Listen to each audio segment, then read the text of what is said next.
안녕하십니까. 오늘은 2018년 3월 23일입니다. 23일 금요일. 오늘은 제가 오늘 창세기 넷째 날입니까? 창세기 1장.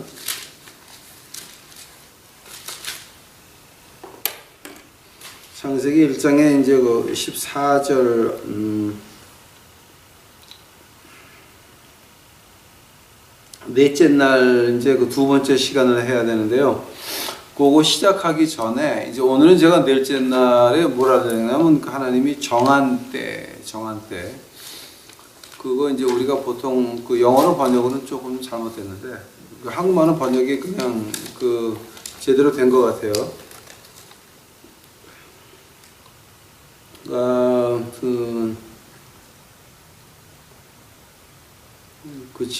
광명 징조와 사시와 일자와 연한을 이루라. 이제 여기서 정한 때가 나오는데요. 그거는 이제 제가 이제 오늘 두 번째 시간으로 이제 그걸 해야 되고요. 넷째 날의 두 번째 시간입니다. 그거 하기 전에 지금 한국에서 많은 질문들이 들어옵니다. 오늘 특히 제가 조금 앞으로 이제 요거 창세하기 전에 좀 잠깐 지나가야 될 것이 바울 선생이 결혼을 했었습니까? 고린도전서 7장 8절, 그다음에 고린도전서 9장 5절 같은 데 보게 되면 결혼을 안 한 것 같이 이제 얘기가 되어 있습니다. 그 얘기를 갖다 제가 잠깐 하고, 그다음에 두 번째 한국에서 질문 온 것 중에서 이 트럼프에 대해서 트럼프를 알려면은 이 미국에서 니오 컨서비티즘이 뭔가, NEO, 그러니까 컨서비티즘이 뭔가를 좀 알아야 되고, 그다음에 니오 컨서비티즘, 미국에 있는 니오 컨서비티즘을 이해를 못하게 되면 세계 정세가 이해가 안 됩니다. 특히 동양에서 돌아가는 거, 유럽에서 돌아가는 거, 그다음에 러시아하고 이란하고 러시아, 이란, 시리아, 남아프리카 공화국, 이란, 인도, 브라질 이쪽에 돌아가는 건 전혀 지금 얘기가 안 됩니다. 그다음에 이제 중국에서 시작한 원벨트 원로드라고 하는 거, 우리가 보통 새로운 비단길이라고 그러죠. 그게 이제 북경에서 출발해서 바그다드까지 오는 기찻길을 말하는 거거든요. 거기에 관련된 것들, 이제 거기에 대해서 중국에서 국제은행을 만들었죠. 그때 가장 먼저 들어간 나라가 영국이었죠. 그러니까 영국이 미국을 가장 먼저 배신했죠. 그런 거를 알려면은 우리가 니오 컨서비티즘을 알아야지 이제 트럼프 얘기도 풀리는데, 그 얘기는 제가 유튜브에는 올리지 못하는 것들이고요. 제가 올해고 내년이고 이제 한국을 한번 가게 되면, 그럼 제가 알기를 원하시는 분들은 놓고 제가 개인적으로 얼굴을 보면서 이거는 얘기를 좀 해야 됩니다. 그러니까 이건 제가 유튜브에 올릴 게 아니니까 죄송합니다. 제가 트럼프나 니오 컨서비티즘에 대해서는 요즘 그거 얘기하다가 죽어가는 사람이 한둘이 아닙니다. 지금 미국같이 지금 법이 없고 전혀 법이 없습니다. 지금 미국은 법이 없습니다.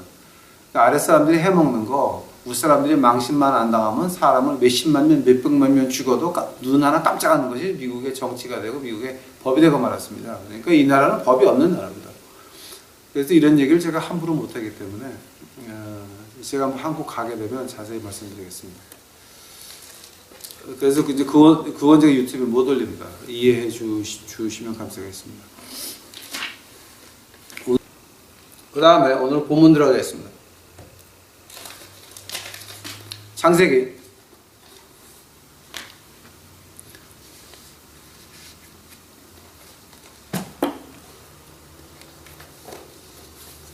자, 창세기 1장. 창세기 1장.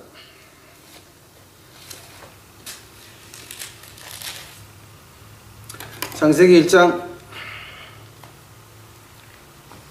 14절서부터 제가 보겠습니다. 14절서부터입니다. 하나님이 가라사대 하늘의 궁창에 광명이 있어 주야를 나뉘게 하라. 또 그 광명으로 징조와 사시와 일자와 연한을 이루라.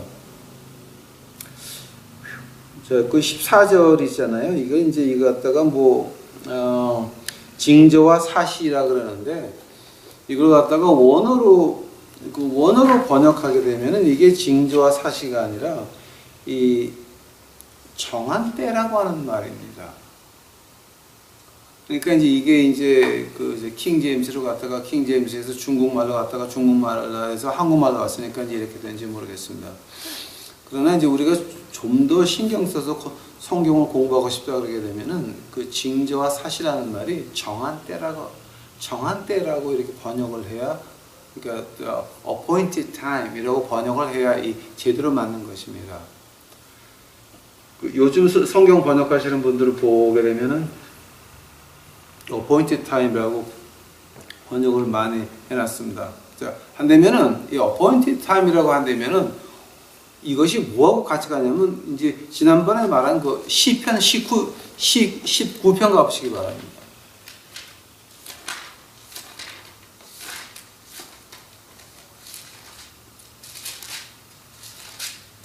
시편 19편 1절서부터 4절까지 제가 보겠습니다, 여러분. 시편 19편 1절서부터 4절까지입니다. 하늘이 하나님의 영광을 선포하고 궁창이 그 손으로 하신 일을 나타내는도다. 날은 날에게 말하고 밤은 밤에게 지식을 전하니 언어가 없고 들리는 소리도 없으나 그 소리가 온 땅에 통하고 그 말씀이 세계 끝까지 이르렀도다. 하나님의 해를 위하여 하늘의 장막을 베푸셨도다. 아멘. 다시 기도하시겠습니다. 사랑의 아버지 하나님 감사합니다. 이제 오늘 넷째 날 두 번째 시간을 맞이합니다. 하나님이 정한 때에서 말하라 그럽니다. 하나님이 정한 때의 이유니 그거 하나님의 지혜의 이유니 하나님께서 우리 유튜브 식구들 마음의 문이 열리고 영의 문이 열려서 그 말을 이해할 수 있도록 하옵시고 제 입에도 같이 해주시옵시고 제 뜻 말고 예수님의 지혜만이 예수님의 사랑만이 나타나는 이 시간 만들어 주시옵소서. 이 모든 말씀 예수님 이름 받들어 주 앞에 간절히 기도하였사옵나이다. 오늘 제가 그 정한 때에 대해서 한번 말씀드리겠는데 정한 때에 대해서 제가 한번 그 성경 전체를 비교를 해가지고 이 정한 때라고 하는 거 우리 이 네 번째 날 정한 때로 이해를 못하면 성경 전체가 이해가 안 돼요. 그러니까 창세기 1장에서 막히면 그 다음서부터는 더 이상 갈 수도 없는 거예요. 근데 특히 이제 그 빛에서 한번 걸려야 되고, 빛에서 걸려야 되고, 네 번째 날 정한 때에서 한번 걸려야 돼요. 이 두 가지가 해결이 안 되면, 그러면 이제 빛에 대해서 할 때는 이제 내가 니고데모에게 말씀하시기를 내가 중생이 되리라. 중생의 그 뜻조차도 빛의 그 의미를 우리가 정확하게 모르면 중생이라는 뜻도 이해가 안 돼요. 왜냐하면 빛은 두 가지 현상이었죠.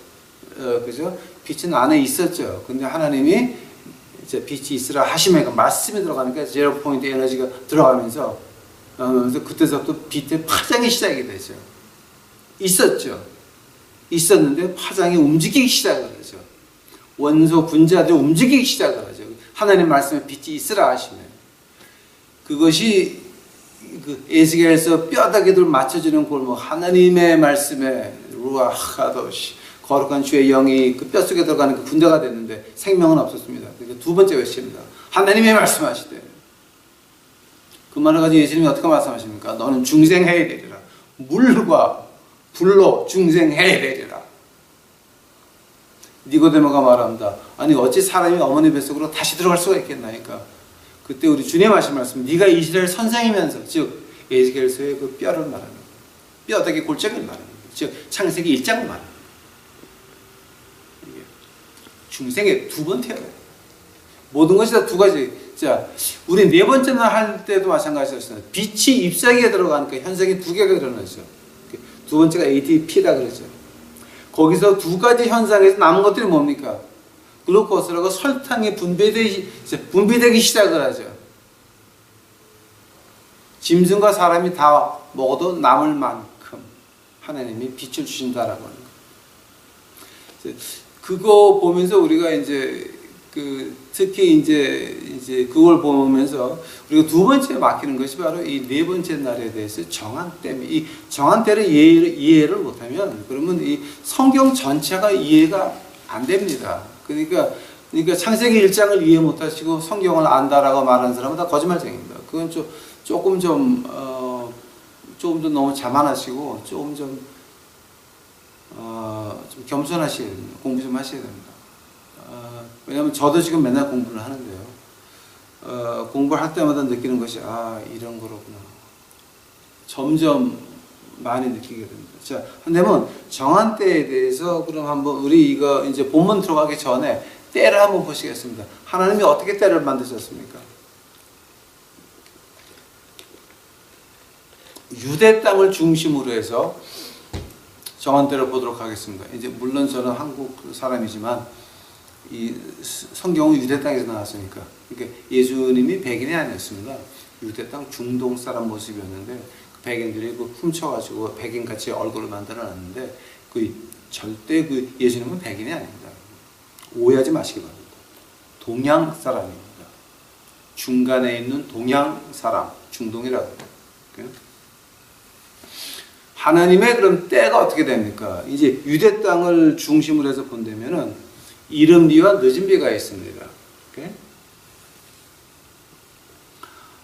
이른 비가 뭐냐면 아마 8월에서 9월 중순까지 이렇게 비가 좀 와요. 그 뭐냐게 되면 여름 동안에 이제 4월 달에 추수하잖아요. 4월하고 5월 초에 추수를 하는데요. 이제 그때 오순절, 첫 열매 바치게 되죠. 이제 그건 제가 다음에 나와요. 그러고 나서 이제 쭉 여름 과일 나오고 해서 땅이 굉장히 말라요. 땅이 마르는데 이제 그때 햇빛이 찌는 이유가 뭐냐게 되면 3월, 4월에 또 비가 오거든요. 비가 왕창 와가지고서 흠뻑하게 젖은 상태에서 햇빛이 찌니까 그때서부터 보리가 고개를 숙이기 시작을 해요. 과일이 연글기 시작을 해요. 연글다는 말이 커가지고 이제 맛이 들어가는 걸 연글다 그럽니까? 나는 잘 모르겠는데. 아니 저기 보리는 원래 봄에 나오는 거 아니에요? 그런데 어떻게 과일이 연글어요? 과일은 가을에 열리는 건데.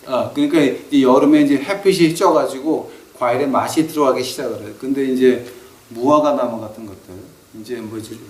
중동 땅에서 나는 그 과일 중에 가장 큰 과일이 무화과 나무죠, 그죠?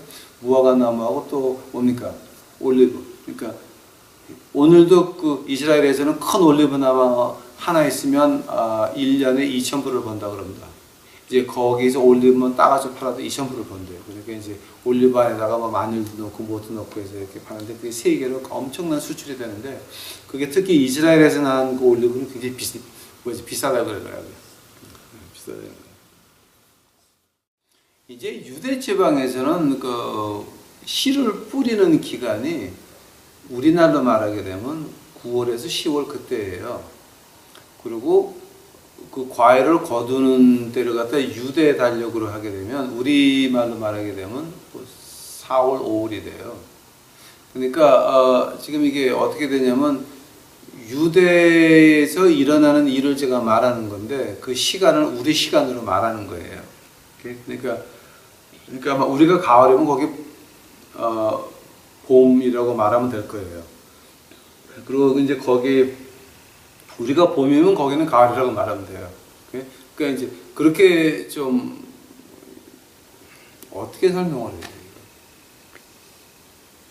그러니까 유대의 4월이면 대강 우리나라의 가을 정도다. 유대의 4월이면 대강 우리나라 9월 정도 된다는 거죠. 그러니까 이런 비가 뭐냐게 되면 그때 딱딱한 땅을 갖다가 허물허물하게 해가지고서 개간하게 좋게 만드는 거예요. 그래가지고 이른 비라 그래요. 그리고 늦은 비가 뭐냐게 되면 이제 한참 그 보리가 클 때 비가 와가지고서 큰 다음에 햇빛이 찌게 되면 그때부터 이제 고개 숙이기 시작을 하죠. 그걸 가지고 이른 비와 늦은 비라 그러는데요. 그 유대인의 그 정한 때를 보시게 되면은 이른 비는 뭐를 말하는 거냐면 우리 마음이 좀 이렇게 회개하는 마음으로 변해야 되고, 그 다음에 늦은비라고 하는 거는 성령의 은혜를 받아가지고, 말씀의 은혜를 받아가지고 우리 행동이 변하는 것을 가지고 늦은비라고 말을 하는데요. 보통 이제 요엘서 2장 같은 데 보게 되면 늦은비와 이른비 같이 온다고 번역이 될 수도 있는 구절이 있어요. 근데 그게 뭐냐게 되면 우리 마지막 때에는 마음이 고쳐지면서 회개가 나오면서 거기서부터 우리 행동이 바뀌면서 마음이 바뀌면서 생활이 바뀐다는 거죠. 그러니까 지금 우리가 보는 그 가치관념이 한꺼번에 바뀐다는 거죠. 그거는 참 엄청난 축복이에요. 왜냐하면 내 가치관이 바뀔 때는 두 가지가 뭐냐게 되면 내가 우선 어떤 가치관이 있었다라는 걸 알아야 돼요. 그것이 틀렸다라는 걸 인정을 하고, 그 다음에 저 가치관이 더 좋으니까 난 저거 따라간다라고 쫓아간다라고 하는 거예요. 그러니까 그 두 가지가 이른비 늦은비인데요. 그걸 갖다 한꺼번에 한꺼번에 말세에는 일어날 수 있다라고 이제 그런 축복이 있는 거예요. 즉 이른비와 늦은비라고 말할 때는 하나님이 정한 때라고 말할 때는 오늘 시편 19편에서 읽은 것 같이 말이 없어요. 언어가 없어요. 들리는 소리도 없어요. 그러나 우리 마음속에는 강하게 들리고 있는 겁니다. 하늘에서는 이 정한 때가 우리가 볼 때는 이래서 하나님이 이렇게 때를 정해놨구나 라고 한다는 겁니다. 그런 의미에서 이제 우리가 뭐를 번역하게 되면은 그 이른비를 먼저 보겠습니다. 늦은비를 먼저 보겠습니다. 왜냐하면 이제 여기 그 늦은비의 시작이 유대인 절기로 하면은 한 8일, 3월에서 4월 사이에 그 유월절, 무교절, 그리고 무교절 마지막 날이 첫 열매예요. 그러고 나서 50일을 기다렸다가 오순절이 와요. 그러고 나서 이제 그 다음에 한 9월, 10월 돼가지고 그때 뭐가 오냐게 되면은 나팔절, 속죄일, 그리고 초막절이 8일 동안 와요. 그러니까 8일 하고 50일 있다가 첫 열매나고 여름 지나서 그 다음에 8일 동안 이제 즉 네 가지하고 세 가지하고 해서 7가지는 우리 구약에서 하나님이 어떻게 말씀하냐면은 너희들 모든 남자는 그 7가지 계절에 그러니까 13살 이상 모여라 그럽니다. 그 중에서 3가지는 여행을 해야 되는 겁니다. 그러니까 어떤 거냐면은 무교절하고요. 그 다음에 오순절하고 그 다음에 초막절에는 꼭 여행을 해서 예루살렘에 가야 됩니다. 이제 그 중에서 하나님께서 말씀하시기를 빈손으로 나오지 마라 라고 하는 게 이제 그건 헌금에 관련된 거니까 제가 얘기를 안 하겠습니다. 자, 그래서 어디서 이제 우리가 늦은비를 시작하게 되면 그 패스오버, 패샥 6월절에서 시작을 합니다. 6월절에 뭐였습니까? 이게 이제 보통 3월이나 4월 사이에 오는데요. 그게 뭐냐게 되면 이제 그 출애굽기 12장 1절부터 4절까지 백성들이 나올 때에 그 양을 하나 잡죠. 양 하나 잡아서 다 먹어야 됩니다. 피를 문설주에 바르고 여행 갈 준비를 하고 먹는 겁니다. 그때가 뭐냐게 되면 10번째 이스라엘의 재앙이 왔을 때 어린 양의 피를 보고 지나갔다 그래서 패시악이라는 건 지나갔다라고 하는 말이거든요. 그래서 즉 죽음이 지나갔다라고 하는 겁니다. 자, 반대면은 여기서 이제 우리가 6월절을 갖다 그렇게 그냥 쉽게 지나갈 수 있지만 이제 우리 같이 공부하는 사람들은 이제 우리 유튜브 친구들 같이 이제 공부하는 사람들은 6월절이다 하고 한다면 우리가 먼저 봐야 되는 거지. 그럼 우리가 지은 죄는 어디 갔습니까? 그걸 먼저 봐야 됩니다. 우리도 이집트 사람들이나 다를 바가 없었습니다. 즉 6월절 피로 나온 그 사람들은 광야에서 40년 동안 다 죽고 말았습니다. 여호수아와 갈렙 둘 빼놓고는 모세까지도 죽고 말았습니다. 생각해 보시기 바랍니다. 어린 양의 피를 무슨 죄에 발라서 구원을 해내는 그 백성들이 광야에서 죽고 말았습니다. 40년 걸려서 다 죽고 말았습니다. 정작 가나안 땅에 들어간 사람들은 사막에서 태어난 이집트를 모르는 걔네들이 들어갔습니다. 할례도 안 받았습니다. 할례도 안 받아서 어떻게 했습니까? 가나안 땅에 들어가서 할례를 받습니다. 여리고성에 적군들이 내려다보고 있습니다. 그 성에서 나와서 죽이면 다 죽어야 되는 건데 그때 할례를 받습니다. 다 같이 할례를 받습니다. 안 받은 사람들 다 받았습니다. 여호수아 갈렙 빼놓고 모든 군사가 할례를 받았습니다. 왜냐하면 광야에서 태어난 사람들이었어요. 생각해 보시기 바랍니다. 생각해 보시기 바랍니다.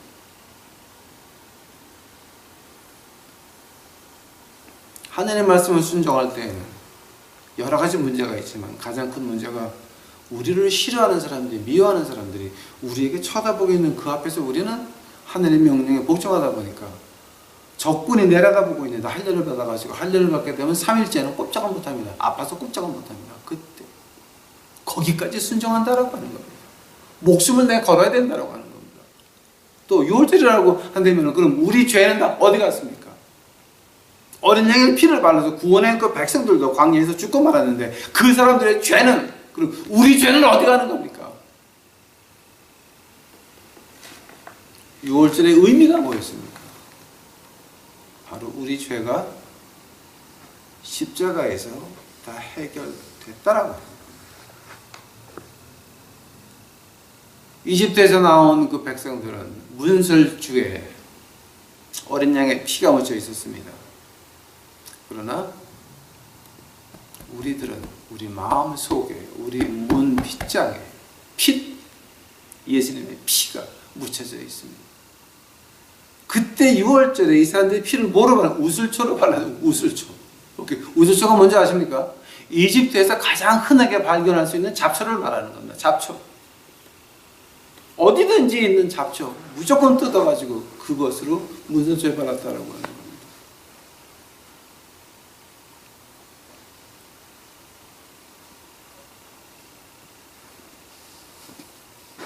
우리의 죄가 어디 갔습니까?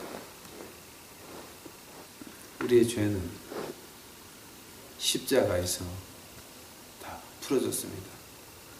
그게 8일 동안 시작되는 유월절, 무교절, 그리고 첫 열매의 시작이 바로 유월절. 유월절입니다.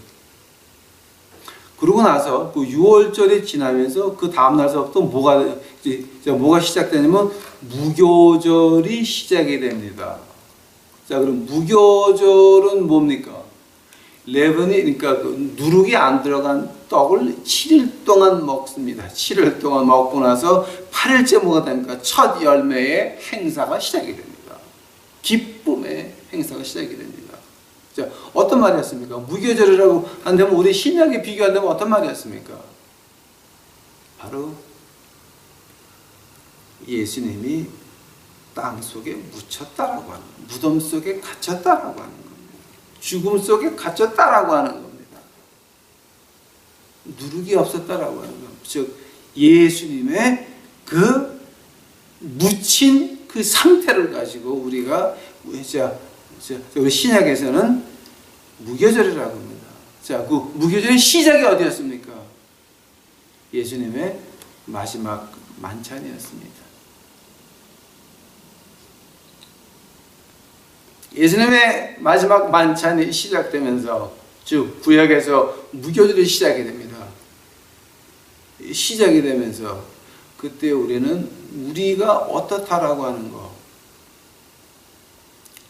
이 무교절을 갖다가 보통 우리가 이제 하나님께서 그 7가지 계절을 가지고 어떻게 말씀하시냐면 너희는 이거 기억할지어다 그럽니다. 기억하는 계절입니다. 기억해야 되는, 우리들이 기억을 해야만 되는 정한 때를 말하는 겁니다. 자, 근데 무교절 7일은 우리가 무엇을 기억합니까? 우리 자신을 기억해야 된다라고 하는 겁니다.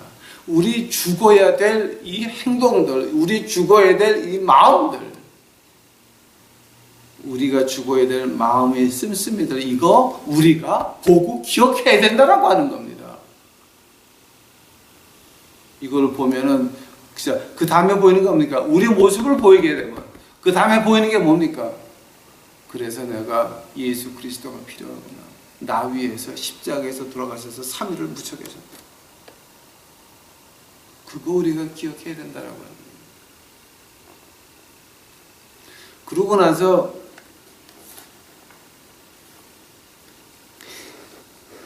욤 하비카렘이라 그러는데 이제 그 뭐냐면 그 하비카렘이 이제 뭐야 그 하비큐림 그 하비큐림 큐림이라고 하는 게 맞겠네. 하비큐림이라고 그 뭐냐 그러면 그 첫 열매를 말하는 겁니다. 자, 근데 그 첫 열매가 우리 골로새서에서 뭐라 그럽니까? 첫 열매는 우리 예수 그리스도였습니다. 즉, 이 첫 열매라고 하는 건 바로 부활을 말하는 것입니다. 다음 주가 부활절입니다. 이번에 오는 주일이 이번 주 말고 다음 주. 네. 이번 주서부터 이제 팜 선데이 팜 선데이를 한국말로 뭐라 그러냐면은 그 종려주일 이제 종려주일이 이번 주고 다음 주가 부활절인데 그때 그 종려주일이 이제 시작이 되는데요. 그 이 첫 열매라고 하는 거는 바로 파시악 6월절 지나서 무교절 지나서 이 첫 열매라고 하는 건 바로 부활을 말하는 겁니다. 하나님께서 이렇게 8일을 묶어놨습니다. 6월절, 무교절, 첫 열매를 딱 이렇게 묶어놨습니다. 뭐 때문에 묶어놓습니까? 하나님께서 말씀하시길 그러면 너희는 예수 그리스도 메시아를 기억하라라고 하는 겁니다. 예수님이 우리를 위해서 십자가에서 피를 흘리셨습니다. 우리 죄가가 십자가에 간 것입니다. 그러면서 우리는 그 지옥에 가야 될 우리 모습을 기억하고 우리가 메시아가 필요하다는 걸 기억한다라고 하는 말입니다. 거기서부터 우리 마음속에 뭐가 나옵니까? 부활이 나옵니다. 그 부활의 능력 가지고 뭐합니까? 말씀을 외칩니다.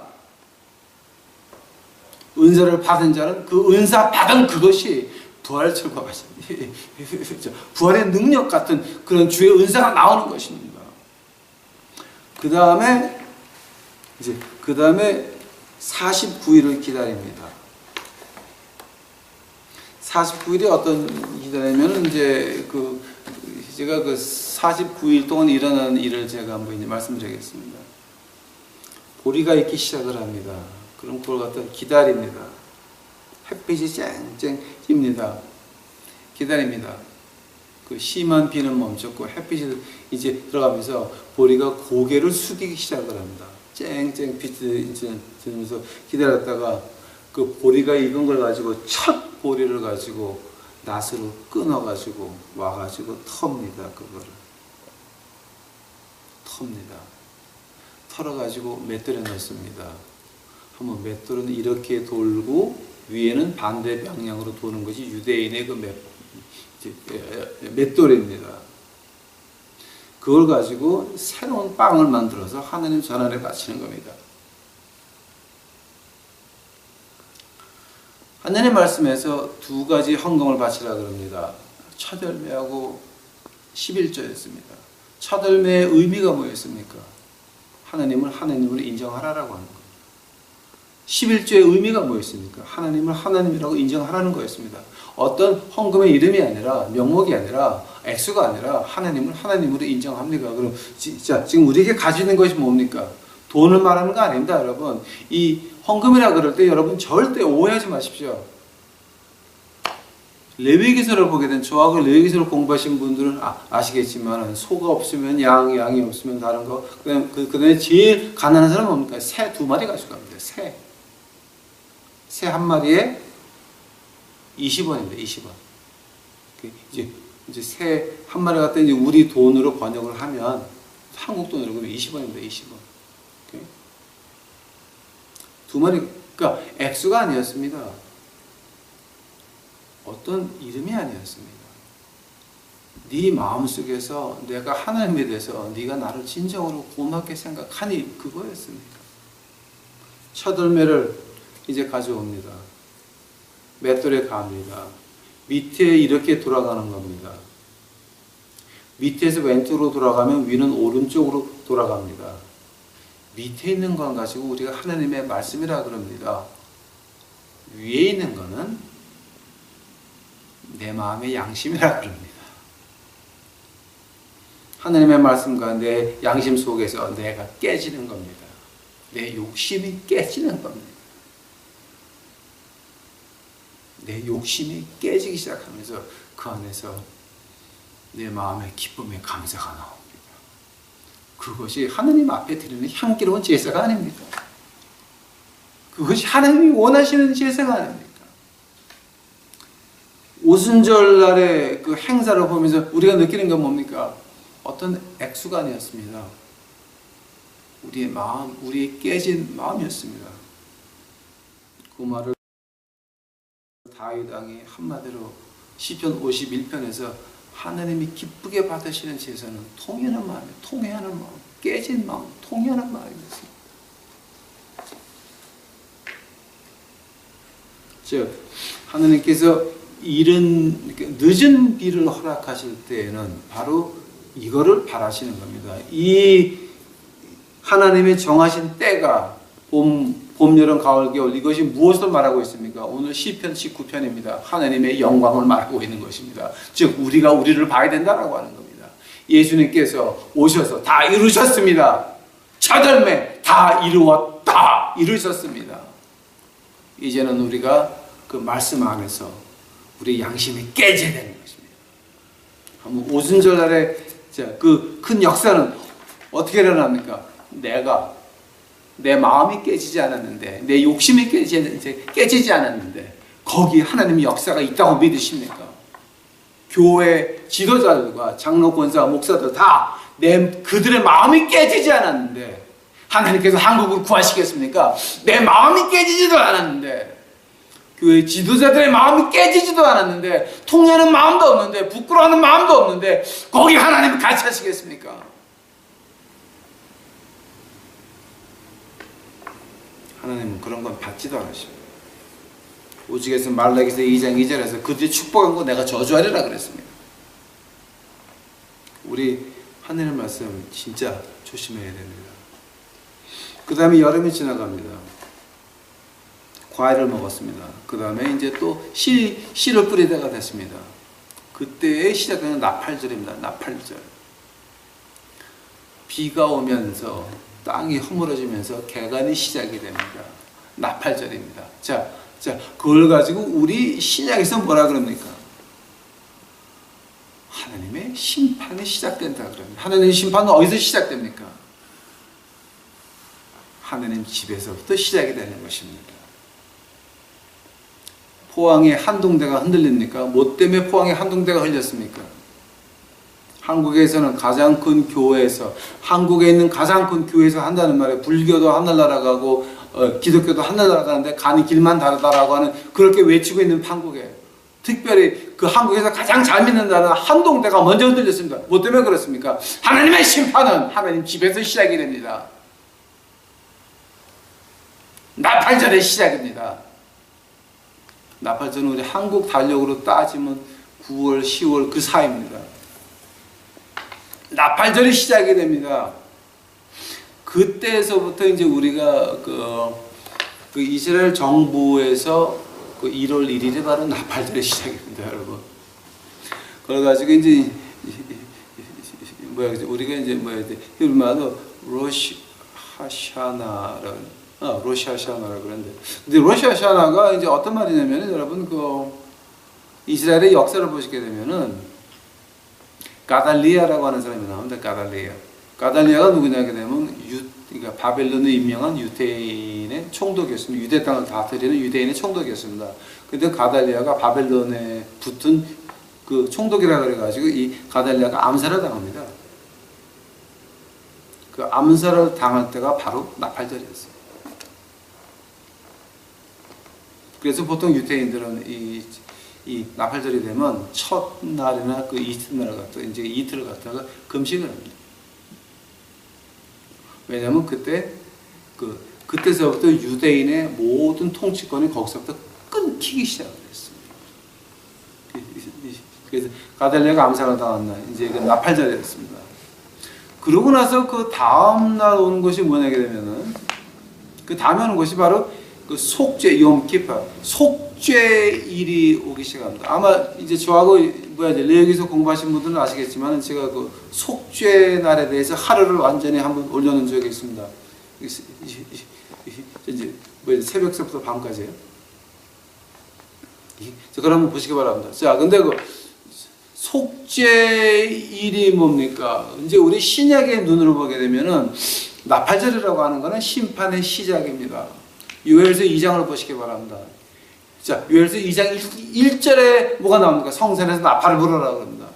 자, 그 나팔을 부는 이유가 뭐였습니까? 회개하라고 하는 것입니다. 회개하고 나서 회복이 오고 부흥이 오고 그 다음에 성령의 은사가 온다라고 하는 것입니다. 요엘서 2장 전체를 공부하시게 되면 이 세 개의 시작과 끝이 보이는데요. 첫 절에서 나오는 게 나팔을 부르라고 했습니다. 즉 회개하라고 하는 말입니다. 그러면서 그 다음에 욤키파 죄를 용서하신다. 어떻게 용서하십니까? 그 희생양 우리가 가져가는 천막 문에 가져가는 천막 교회에 가져가는 그 희생양 희생 제물 그 희생 제물을 죽이는 게 누굽니까? 제사장이 죽입니까? 아니면 희생물을 가져간 사람이 죽입니까? 제사장은 껍질을 벗기는 거고 그 희생물을 죽이는 거는 가져간 사람이 죽이는 거였습니다. 즉 내 죄는 내가 고백을 해야 된다라고 하는 겁니다. 내 죄를 내가 고백을 못할 때에 그 죄는 없어지지 않습니다. 자, 근데 예수님께서 어떻게 말씀하시니까 네가 문을 두드려라. 이제 어떤 문이었습니까? 우리 욕심 있는 문을 두드려서 그 죄를 다 없애야 된다라고 하는 거예요. 구하라 그랬습니다. 뭐를 구하는 겁니까? 예수 그리스도를 구하는 겁니다. 은행 잔고 어떤 돈을 바라는 거 아닙니다. 예수 그리스도와 같은 마음을 주시옵소서 구하라 그랬습니다. 구하면 받을 것이오라 그랬습니다. 그 말을 예수님께서 어떻게 다시 말씀하십니까? 마음이 가난한 자는 복이 있느니 천국이 저희 것이며 마음이 애통한 자는 복이 있느니 저희가 위로함을 받을 것이며 같은 말 하는 겁니다. 똑같은 말 하는 겁니다. 지금 그 다음에 속죄일이 끝나면서 그 다음에 오는 게 뭡니까? 초막절이 옵니다. 초막절을 초막절이 뭐냐게 되면은 그 초막절에는 그 8일 동안 그 초막절을 지키는데요.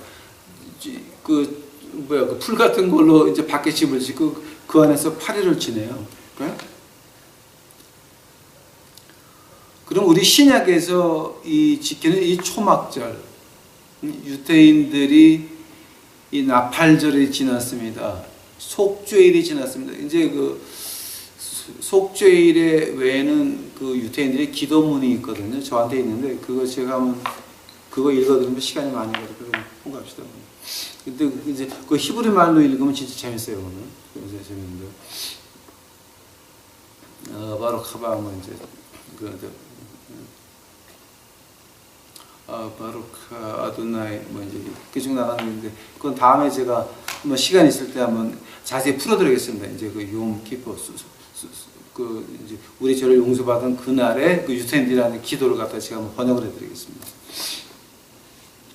다음에 자 초막절이 이제 8일 동안 그 집사기 같은 그러니까 지푸라기 같은 걸로 이제 집을 만들어서 8일 있는데 자 그거 지금 우리 신약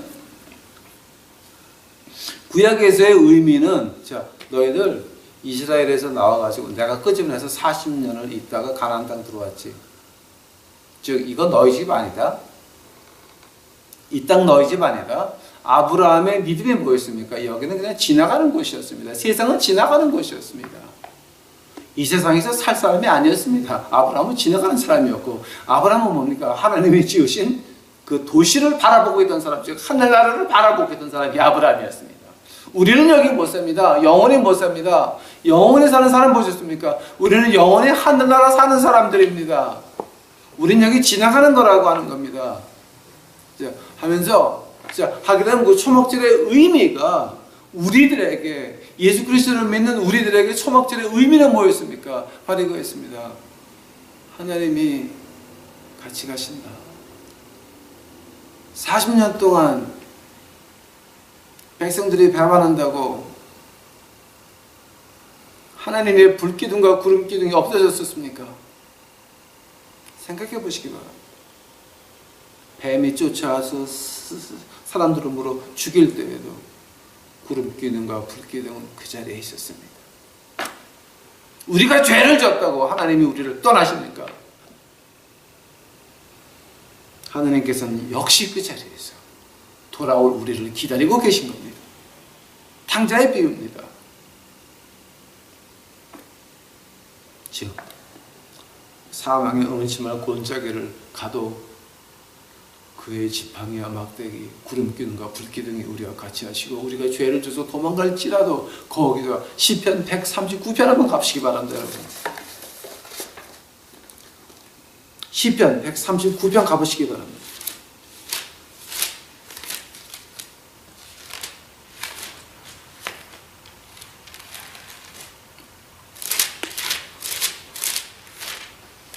시편 139편입니다. 1절서부터 제가 보겠습니다. 여호와여 주께서 나를 감찰하시고 아셨나이다.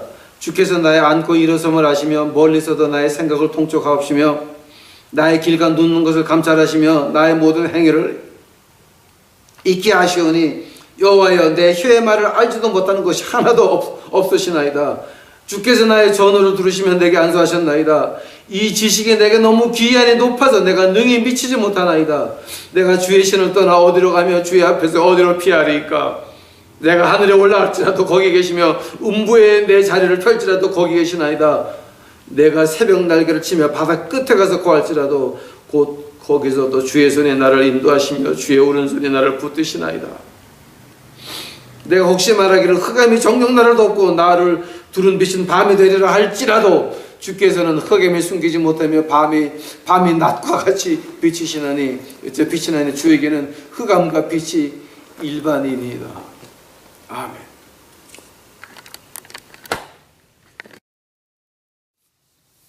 지금 어떤 말하는 거냐면 하나님께서 우리가 죄를 지어 도망갈지라도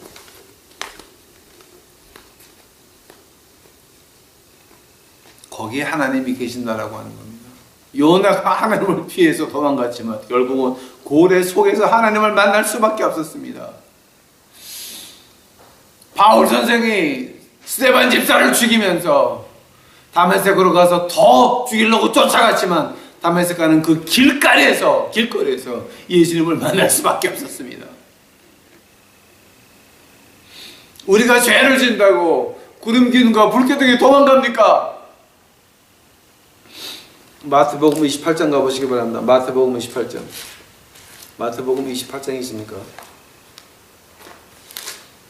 자, 마태복음 28장 20절입니다. 내가 세상 끝날까지 너희와 항상 함께 있으리라. 내가 세상 끝날까지 너희와 함께 항상 있으리라. 아멘 할렐루야. 하나님께서는 같이 하십니다. 우리가 오늘 하나님의 정한 때를 보면서 뭐를 합니까? 시편 19편 한번 다시 가보시기 바랍니다. 우리 창세기 하는 사람들이고 진짜 조심해야 됩니다.